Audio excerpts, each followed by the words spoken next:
qalıbdır. 5 dəfə xəstə 5 dəfə analiz verib infeksiyalardan yenə həmən infeksiyalar oradadır. Bunu məndən soruşurlar, niyə belə olubdur həkim, niyə bu belə düzəlmir? Səbəbini izah edirəm, nəyə görə? Ona görə ki, müalicələr birinci başlanılır, xronik infeksiyada götürüb həkimlər dərhal antibiotik yazırlar. İndi əksəri belə eləyir. Nadir hallarda görürsən ki, keyfiyyətli müalicə yazılır. Əsasən veneroloqlar tərəfindən olunanda. Əksəriyyət götürür, ümumi antibiotiklərdən nətər lazımdır, çox güclüsünü və lazım olduğu qədər də yazırlar. Amma effekt alınmır. Nəyə görə? Ona görə ki, insan orqanizmi buna hazırlanmayıb. Yəni, ağır infeksiyaları çıxartmaq çox çətindir. Onlar nüvə daxili parazitlərdir. Yəni, hüceyrənin nüvəsində oturur. Söhbət gedir xlamidiyadan, mikoplazmadan, ureoplazmadan. Mikoplazma ilə ureoplazmanın da 2 ştamı var. Yəni, onlar hərəsi, belə deyək də, hərəsi 2 qardaşdır. Bu üçü də qohum mikroblardır. Bu üçü də bir quruluşdadır. Yəni, hər biri yarı virus, yarı bakteriyadır. Ona görə onları öldürmək çox çətindir.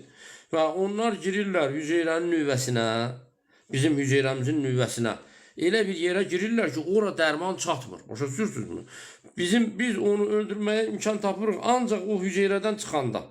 O nüvədən çıxanda biz onu, hüceyrə dağılanda biz onu öldürmək imkanına malik oluruq.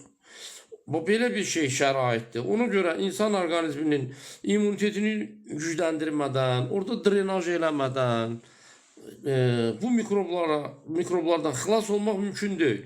Və əksəriyyət də gəlir deyir, getdim falan həkim 7 gün yazdı, falan həkim 10 gün yazdı, filan kəs 15 gün yazdı.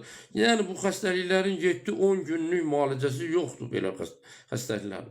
Xəstəliklərin müalicəsi ay yarım çəkir gözləməklə bir yerdə. 21 gün protokol qaydası ilə xəstə gözləməlidir axırda. Dərhal analiz vermək olmaz. Çünki dərhal analiz verilərsə və infeksiya çıxarsa, o analizlər etibarsız sayılır. Yəni bunlar hamısı qayda qanunla olan məsələlərdir. Ona görə pasientlərə müraciət edirəm. Mütəxəssis həkimə müraciət edin, yəni veneroloqlara. Söhbət onun androloq olub olmamasından getmir. Söhbət gedir ki, o veneroloq olmalıdır. Veneroloq, yəni